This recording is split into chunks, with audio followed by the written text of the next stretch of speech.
મળી છે એમાંથી એવા કયા 3 સ્ટોક્સ છે કે જેમાં આવા ઓપોર્ચ્યુનિટી આવતા અઠવાડિયે પણ જોવા મળી શકે છે એવા સ્ટોક્સ આપણે વાત કરીએ તો 3 બ્રેકઆઉટ સ્ટોક્સમાં પહેલો સ્ટોક્સ મારે વાત કરવી છે અને એ છે બાયોકોન. આપણે આ અઠવાડિયે પણ તમે જુઓ તો મેક્સિમમ એક્સપર્ટ છે કે જેમના દ્વારા આ સલાહ આપવામાં આવી હતી, પરંતુ હજુ પણ તમે જુઓ તો આ સ્ટોક છે કે જે મોમેન્ટમ બહુ સરસ બતાવી શકે. તમે નજર કરો તો ચાર્ટ સેટઅપ આપણને છે, આમાં 2 થી 3 વસ્તુ આપણે પહેલા નજર કરીએ. પહેલા તમે જે બે લાઇન છે ડ્રો કરી, તમે જો આ ઉપરની જે છે એ રેઝિસ્ટન્સ ટ્રેન્ડ લાઇન હતી, રાઈટ, અને નીચેની તમે જો સપોર્ટ ટ્રેન્ડ લાઇન આપણને જોવા મળી છે. હવે આ જે ચાર્ટ તમે જોઈ રહ્યા છો ને એ 2 વર્ષનો છે.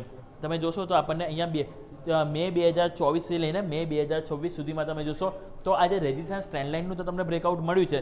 બીજી વસ્તુ તમે જોશો તો આ ઉપરનું જે લેવલ હતું 425 આજુબાજુ હતું, તમે જો કે જે એરિયા એક હતો કે પહેલાં તમને અહીંયા નવેમ્બર 2025માં રિજેક્શન આવ્યું હતું, પરંતુ ફાઇનલી એ પણ તમને ક્રોસ ઓવર જોવા મળ્યું છે અને હાઈર ઉપર તમે ક્લોઝિંગ આપ્યું છે. એટલે કે તમે જો ટ્રેન્ડ લાઇનનું બ્રેકઆઉટ, રેઝિસ્ટન્સ એરિયાનું તમને બ્રેકઆઉટ અને થર્ડ વસ્તુ કે તમે આટલું બ્રેકઆઉટ બાદ પણ સ્ટોક્સ છે તમે જો તો મોમેન્ટમ હાયર ઉપર ક્લોઝિંગ આપ્યું છે. એટલે હજુ પણ સ્ટોક્સમાં ડિમાન્ડ જોવા મળી શકે તો આપણે ધ્યાન પર રાખીશું. સેકન્ડ સ્ટોક્સ મારે વાત કરી છે તો એ છે એબોટ ઇન્ડિયા.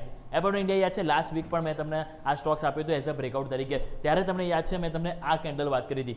આ સેમ આપણે મેં તમને જે ચાર્ટ સેટઅપ દોરેલું હતું કે સતત તમે જો સ્ટોક્સમાં એક ડિક્લાઇનિંગ સ્ટેજ હતો, રાઈટ, અને હવે તમે જુઓ તો આપણે એ પણ વાત કરી હતી કે સ્ટોક્સ તમે જો તેની જે 10 વેમાં કહેવાય 10 વીકલી એક્સપોનેન્શિયલ મૂવિંગ એવરેજ મેં એ પણ મેન્શન કર્યું હતું કે તમે જો ઓગસ્ટ 2025થી સ્ટોક્સ સતત એની નીચે જ હતો, એની ઉપર ક્લોઝ થવામાં સફળ નતો થતો અને લાસ્ટ ટાઈમ કેન્ડલ ક્લોઝ થઈ ત્યારે પણ મેં કીધું હતું કે આપણને આ અઠવાડિયે મોમેન્ટમ જોવા મળશે અને તમે જો આ અઠવાડિયે મોમેન્ટમ 6.5% પોઝિટિવ રિટર્ન આપણને જોવા, પરંતુ હજુ પણ તમે જો સ્ટોક્સ હાયર ઉપર ક્લોઝિંગ થયો છે અને હવે આજે એક કન્ફર્મેશન જે રીતે મળ્યું છે હવે 50 ડેમાં ઉપર ક્લોઝિંગ, એટલે આવતા અઠવાડિયે જો હાયર હાઈ બને છે અહીંયા તો મોમેન્ટમ ફર્ધર આપણને સારું એવું પોઝિટિવ જોવા મળી શકે છે. તો આ પણ સ્ટોક છે કે જે એઝ અ બ્રેકઆઉટ સ્ટોક તરીકે તમે ધ્યાન પર રાખી શકો. અને લાસ્ટ થર્ડ સ્ટોક્સ પણ તમે સ્ક્રીન પર લઈને આવો તો એમાં પણ તમે જો તો મોમેન્ટમ બહુ સરસ જોવા મળ્યું છે. તો એ તમે નજર કરો જે રીતે સોલાર ઇન્ડસ્ટ્રીઝમાં આપણને જે એક્શન જોવા મળી છે, અહીં તમે જોશો ને તો આપણને એક બહુ સરસ ફોર્મેશન બન્યું છે. તમે જો આ એક એરિયા હતો અને એરિયા તમે નજર કરશો તો આપણને ઓલમોસ્ટ 2025માં તમે જુઓ તો મે જૂન મહિનો જ હતો કે જ્યારે સ્ટોક્સ તમે જુઓ તો આ જ લેવલ હતું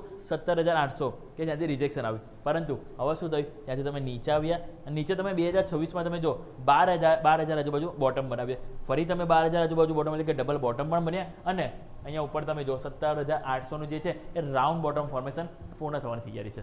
સો અહીંયા પણ તમે જો મોમેન્ટમ બહુ સરસ છે અને જે રીતે ફોર્મેશન બન્યું છે અને સારી વસ્તુ એમાં શું છે ખબર છે કે આ વીકની કેન્ડલ તમે જો તો આ હાઈ અહીંયા મિસ કે તો તમને સતત બની જ રહ્યા છે. છેલ્લા તમે જોશો ને તો ઓલમોસ્ટ આપણે લો ફોર્મેશન 6-7 અઠવાડિયાથી છે અને આ અઠવાડિયાની કેન્ડલ ઓલમોસ્ટ હેમર કેન્ડલ જેવું ફોર્મેશન છે. તો અહીંયા પણ મોમેન્ટમ બહુ સરસ છે, રાઉન્ડ બોટમ ફોર્મેશન તો કમ્પ્લીટ થશે અને જેની ઉપર ક્લોઝિંગ આપ્યું તો મોમેન્ટમ બહુ સરસ જોવા મળશે. તો ત્રણેય સ્ટોક્સ બાયોકોન, એબોટ ઇન્ડિયા અને સોલાર ઇન્ડસ્ટ્રી ત્રણેય સ્ટોક્સમાં મોમેન્ટમ બહુ સરસ જોવા મળી છે, જે આગળ પણ કન્ટિન્યુ જોવા મળી શકે. તો 3 બ્રેકઆઉટ સ્ટોક્સ તરીકે આપણે ધ્યાન પર રાખીશું. ઓકે, તો 3 બ્રેકઆઉટ સ્ટોક ખાસ કરીને સોલાર ઇન્ડસ્ટ્રી, બાયોકોન અને એબોટ ઇન્ડિયા. તો યુમિક માહિતી બદલ ખૂબ ખૂબ આભાર. 3 બ્રેકઆઉટ સ્ટોક નેક્સ્ટ વીક ખાસ કરીને મોમેન્ટમમાં જોવા મળે.